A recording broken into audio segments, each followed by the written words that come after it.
Okay बच्चों, सो आज हम डिस्कस करेंगे limiting depth of the neutral axis के बारे में।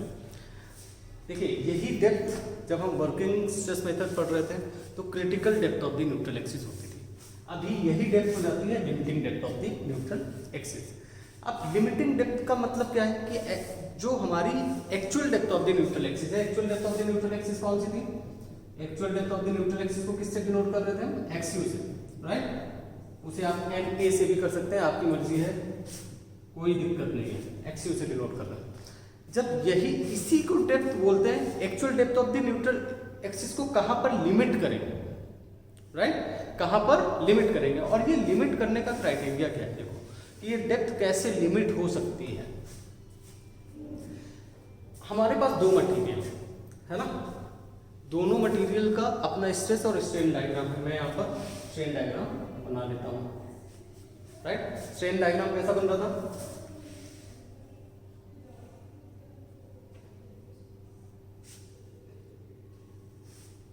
इस तरीके का कुछ आपका स्ट्रेन डायग्राम बना हुआ था, राइट? ओके, ये क्या है? X u, actual depth of the neutral axis, है ना? स्ट्रेस डायग्राम की इसमें जरूरत नहीं है, बट मैं आपको समझा दूंगा, राइट? दो मटेरियल हैं, जैसे ही लोड लगा दोनों मटेरियल में सबसे पहले स्ट्रेन आएगा, स्ट्रेन की वजह से स्ट्रेस आएगा, राइट? एक पॉइंट ऐसा होता है, देखो अब strain directly proportional to stress ही है, राइट? सॉरी, स्ट्रेस जो है वो डायरेक्टली प्रोपोर्शनल टू स्ट्रेन है, इसीलिए हम स्ट्रेन से डिस्कस करेंगे इसे। जितना ज्यादा स्ट्रेन उतना ज्यादा स्ट्रेस। एक पॉइंट ऐसा आएगा, अब दोनों मटेरियल की अपनी अपनी लिमिट है ना, जिसको हम बोलते हैं स्टील के लिए लिमिट क्या हो जाएगी? Fy। ऐसा तो है नहीं कि आप लोड लगाते रहो और वो कैरी करते जाएंगे, नहीं। स्टील कितना कैरी करेगा? 8 स्ट्रेन तक, और कंक्रीट कितना कैरी करेगा? वो कैरी करेगा FCK तक, मतलब कैरेक्टरिस्टिक स्ट्रेंथ तक, कैरेक्टरिस्टिक स्ट्रेंथ तक, राइट? एक टाइम ऐसा आएगा जब ये दोनों अपना मैक्सिमम स्ट्रेस्ड होंगे, मतलब ये अपना मैक्सिमम जितनी भी स्ट्रेंथ है वो लगा चुके होंगे।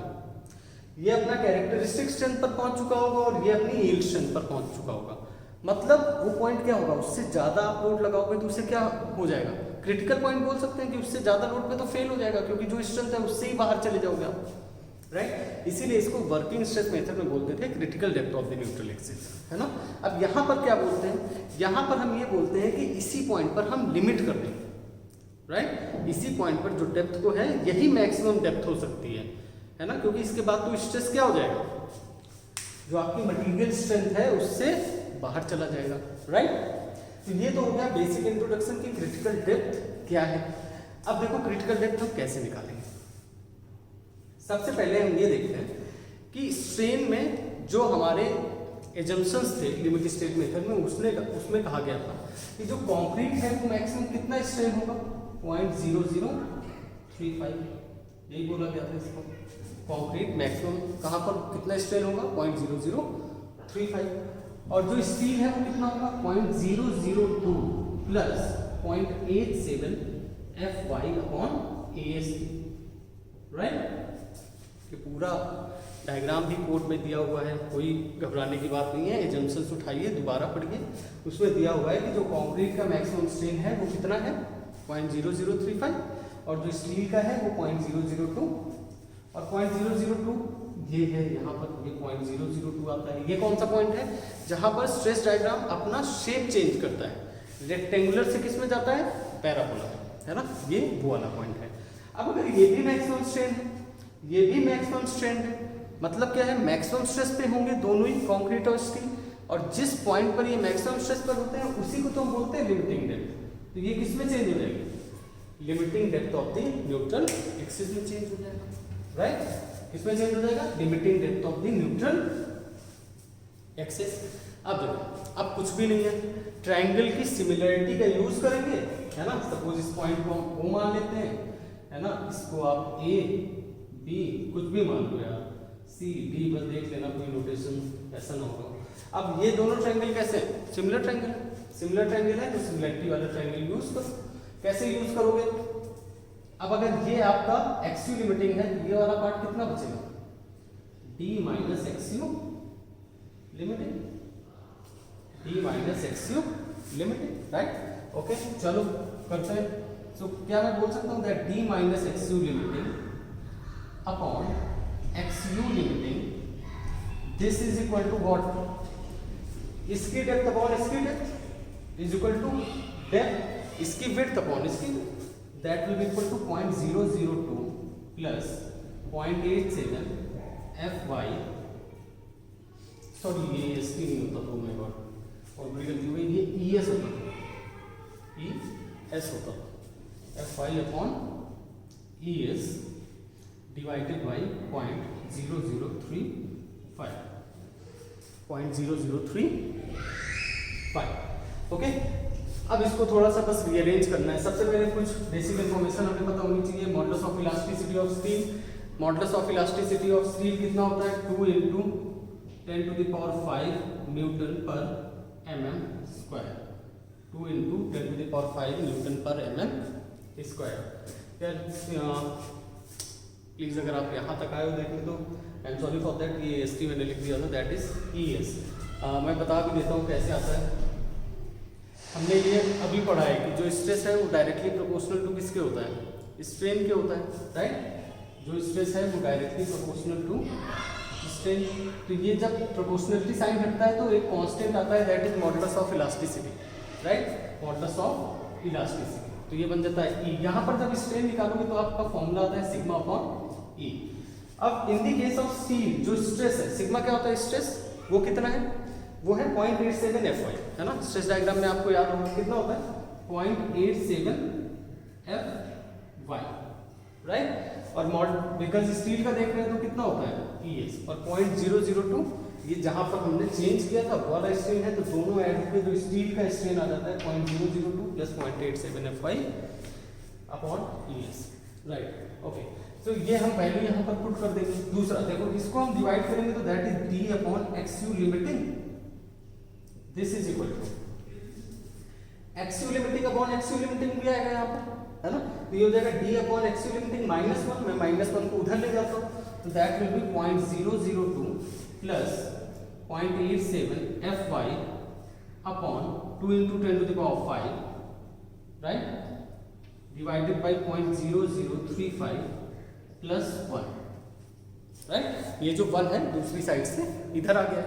अब अगर एलसीएम लेंगे तो 0.0035 एलसीएम हो जाएगा, तो यहाँ पर क्या आ जाएगा, ये पूरा हो जाएगा और ये हो जाएगा 0.0035, 0.0035, है ना, राइट।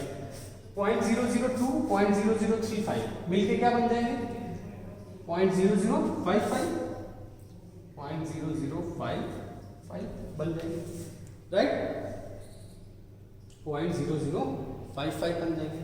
अब अगर मैं पूरे न्यूमरेटर में और डिनोमिनेटर में 2 × 10⁵ का मल्टीप्लाई करूं, 2 × 10⁵ का मल्टीप्लाई करूं, इसमें मल्टीप्लाई होगा 2 × 10⁵ का, ये बनता है 1100 d upon x you limiting is equal to कितना बनता है 1100। इसमें मल्टीप्लाई होगा, कैंसिल हो जाएगा, कितना बचेगा 0.87 F y, 0.87 F Y divided by, इसमें मल्टीप्लाई होगा, ये बनता है 700, कितना बनता है 700। तो ये आ गया D upon x you limiting, this is equal to 1100 plus 0.87 F Y divided by 700। अब अगर हमें एक्स यू लिमिटिंग की वैल्यू चाहिए, राइट, अब अगर हमें एक्स यू लिमिटिंग की वैल्यू चाहिए तो क्या हो जाएगा, पलट दीजिए बस। तो एक्स यू लिमिटिंग का फॉर्मूला आ जाता है यहां से 700 upon 1100 plus 0.87 F Y, 700 upon 1100 0.87 F Y, और ये क्या होगा डी दूसरी तरफ मल्टीप्लाई में चला जाएगा, तो that would be D. This is your formula for the limiting depth of the neutral axis, right.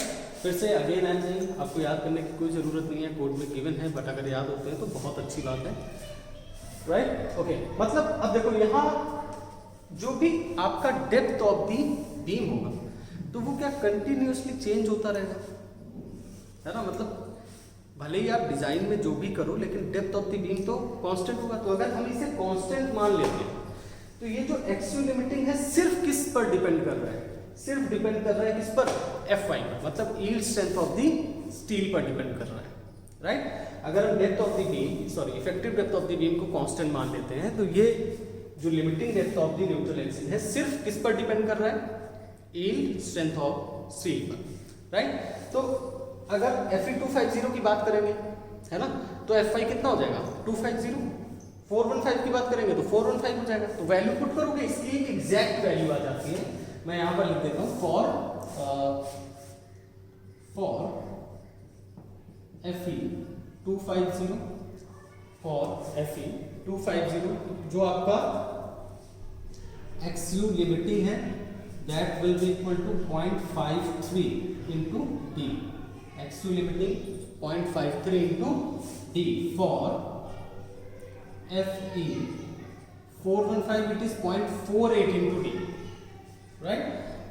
XU limiting is equal to 0.48 into D and for Fe 500 ये भी आपको कोड में गिवन है, for Fe 500 जो आपको XU limiting given है जब calculate हो गया है that is 0.46 into D, 0.46 into D, that is 1, 2 and 3. These are the most used steels, है ना, इतने की ही आपको जरूरत पड़े। ओके, तो हमने क्या समझ लिया, हमने ये समझ लिया कि limiting depth of the neutral axis क्या होती है, जहां पर जो हमारी कंक्रीट की स्ट्रेन और स्टील की स्ट्रेन अपने मैक्सिमम पर हो, है ना, मतलब मैक्सिमम स्ट्रेंथ पर आ चुका, मैक्सिमम स्ट्रेस हो, इसके आगे क्या है फेलियर, वो क्या है लिमिटिंग डेप्थ या फिर maximum depth of the neutral axis. तो हमने स्ट्रेन देखा दोनों पे, मैक्सिमम रखा, सिमिलर ट्रायंगल का यूज किया और यहाँ से हमने एक फॉर्मूला निकाल लिया that is limiting depth of the neutral axis. अब हमने यहाँ पर देखा कि जो limiting depth of the neutral axis है वो सिर्फ और सिर्फ यील्ड स्ट्रेंथ ऑफ स्टील पर डिपेंड कर रही है ना, तो यील्ड स्ट्रेंथ की वैल्यू तो हमें पता ही होती है, वो वैल्यू पुट किया और हमें ये फॉर्मूलेस मिल गया, राइट, इनका हम यूज कर सकते हैं। अब देखो बहुत बेसिक बात है, आप लोग पढ़ चुके हो बट मैं फिर से समझा देता हूँ। हमारे पास 3 तरीके के सेक्शंस होते हैं, right, under reinforced, over reinforced and balanced, okay. और ये किस बात पर डिपेंड करता है कि कौन सा सेक्शन अंडर रेनफोर्स्ड होगा, कौन सा ओवर रेनफोर्स्ड होगा और कौन सा बैलेंस्ड होगा, ये डिपेंड करता है comparison of what actual depth of the neutral axis, right, या फिर जिसे हम बोलते हैं XU से डिनोट कर रहे थे ultimate depth of the neutral axis बोल सकते हैं, and limiting depth of the neutral axis, right. अगर आपका XU is less than XU limiting है, XU is less than XU limiting, तो यहां पर आपका सेक्शन होता है under reinforced, under reinforced, under reinforced. अब नाम से ही आपको समझ में आ रहा है, अगर ये अंडर रेनफोर्स्ड है मतलब कि आपका सपोज ये एक पॉइंट है जहां पर दोनों मैक्सिमम स्ट्रेस्ड है ना, मैक्सिमम स्ट्रेस्ड है, लेकिन तब है जब इनका मटेरियल उस क्वांटिटी पे लगा हुआ है, राइट, लेकिन इसमें कम लगा हुआ है मटेरियल, मतलब कंक्रीट के अपने मैक्सिमम तक पहुंचने से पहले, ध्यान से समझना ये, कंक्रीट के अपने मैक्सिमम तक पहुंचने से पहले आपका स्टील क्या हो जाएगा, मैक्सिमम स्ट्रेस पर पहुंच जाएगा, क्योंकि कम है ना, ठीक है। देखो सपोज जैसे एक रेंडम नंबर ले लेते हैं, 4 बार्स पर रिक्वायर्ड, राइट, लेकिन आपने 4 की जगह 3 लगा दिया है, 4 की जगह 3 लगा दिया। जब पहले 4 लगा था तो कंक्रीट जब मैक्सिमम पर पहुंच रहा था तो 4 बार्स अपनी मैक्सिमम स्ट्रेस पर पहुंच रही थी। अब क्या है, कंक्रीट वही है बट यहाँ पर बार्स कितनी हो गई है, 3 हो गई है, अंडर रेनफोर्स हो गया है, मतलब क्या होगा कि 4 जिस पॉइंट तक पहुंच रहा था उससे पहले ही पहुंच जाएगा ये मैक्सिमम पर, मतलब कंक्रीट अपने मैक्सिमम स्ट्रेस तक पहुंचे उससे पहले ही स्टील अपने मैक्सिमम स्ट्रेस तक पहुंच जाता है, मतलब यहाँ पर जो स्टील है वो मैक्सिमम स्ट्रेस्ड होता है, यहाँ पर जो स्टील है वो मैक्सिमम स्ट्रेस्ड होता है, राइट। दूसरा, this is first and this is second, दूसरा, जब आपका XU equal to XU limiting हो, मतलब ऑब्वियसली द सेम पॉइंट, जो लिमिटिंग का कॉन्सेप्ट ही है ना, कॉन्सेप्ट ही है कि जब दोनों मैक्सिमम स्ट्रेस पर हो, जब दोनों ही क्या हो, मैक्सिमम स्ट्रेस पर हो, तो जो आपका ultimate depth of the neutral axis है वो किस में बन जाता है, limiting depth of the neutral axis, right, okay. और ये कौन सा सेक्शन होता है, ये सेक्शन होता है बैलेंस्ड सेक्शन, राइट। एंड तीसरा है when XU is greater than XU limiting, okay, मतलब अब ये क्या है कि जो ultimate depth of the neutral axis है वो लिमिटिंग डेप्थ से भी ज्यादा हो गई है, ये सेक्शन होता है ओवर रेनफोर्स सेक्शन, मतलब जितना रेनफोर्समेंट रिक्वायर्ड है उससे ज्यादा रेनफोर्समेंट है। अब क्या है कि आपका कंक्रीट सपोज 4 बार्स थी, 5 हो गई, तो कंक्रीट जितने पर आपका मैक्सिमम स्ट्रेस पर पहुंचेगा उतने में ये नहीं पहुंचेंगे, क्योंकि 4 बार्स होती तो पहुंचता, अभी तो ज्यादा हो गया। मतलब इस सेक्शन में कंक्रीट मैक्सिमम स्ट्रेस पर होता है ना, और स्टील अपने नॉर्मल स्ट्रेस पर होता है, मतलब यील्ड स्ट्रेंथ से कम पर होता है।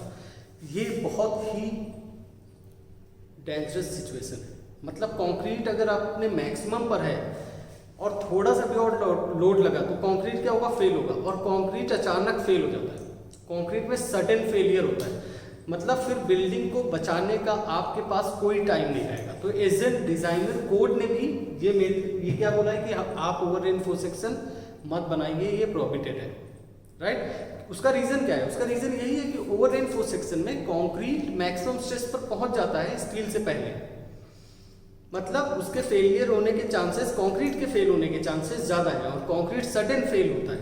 स्टील फेल होगा तो वो बेंड हो जाएगा, मतलब आपके पास सफिशिएंट टाइम रहता है कि आप कुछ चीजें बचा पाओ, स्पेशली ह्यूमन लाइफ। लेकिन कंक्रीट आपको ऐसा कोई चांस नहीं देता है, कंक्रीट सडन फेल हो जाता है।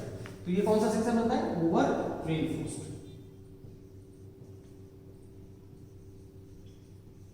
ओवर रेनफोर्स्ड, और ये सेक्शन कोड ने मना किया हुआ है बनाने के लिए। तो हमारे पास 2 सेक्शन बचते हैं, under reinforced and balanced section, okay. So that was all about limiting depth of the neutral axis. I hope कि आपको समझ में आया है। अगर आपको किसी पार्ट में डाउट हो तो प्लीज़ मुझे बताइए, मैं वापस से एक वीडियो बना के उसे क्लियर कर दूँगा। Till then thank you, please take care, अपनी फैमिली का भी ख्याल रखें।